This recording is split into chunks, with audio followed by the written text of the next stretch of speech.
গতকালের answer crowds of tourist dash across the square all day long. অপশানগুলো ছিল rectified, প্রডেড, maintain, flood. তাহলে এখানে সঠিক উত্তর হচ্ছে crowds of tourist flowed across the square. প্রচুর পরিমাণে লোকের ভিড়, ক্রাউডস অফ ট্যুরিস্ট। দেখে মনে হচ্ছিল তারা যেন বয়ে যাচ্ছে, ফ্লো মানে বয়ে যাওয়া, তাহলে V2 ফর্ম ফ্লোড, তাহলে flood across the square all day long. Rectified মানে ঠিক করা, এটা হবে না। প্রডেড মানে খোঁচা মারা, এটাও হবে না।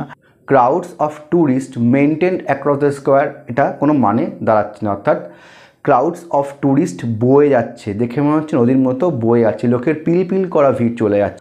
Crowds of tourist flood across the square all day long. The sentence improvement, the crowd have gathered around the area to watch the actor. তাহলে এখানে আন্ডারলাইন করা আছে have gathered around the area, এটা ঠিক করতে হবে বা নো সাবস্টিটিউশন করতে হবে। অপশান এতে no substitution, have gathered in the area বা has gathered in the area এমন অপশানগুলো রয়েছে। আমাদের মেন সেন্টেন্স কনস্ট্রাকশনটা জানতে হবে, দ্য ক্রাউড হ্যাজ গ্যাদার্ড, যেহেতু সিঙ্গুলার নাম্বার থার্ড পারসন তাই জন্য এখানে হ্যাজ হবে, হ্যাভ নয়। আর has plus V3, has gathered around the area. Present perfect tense, present perfect টেন্সের গঠন সাবজেক্ট প্লাস হ্যাভ অথবা হ্যাজ প্লাস V3, তাই জন্য the crowd has gathered around the area to watch the actor.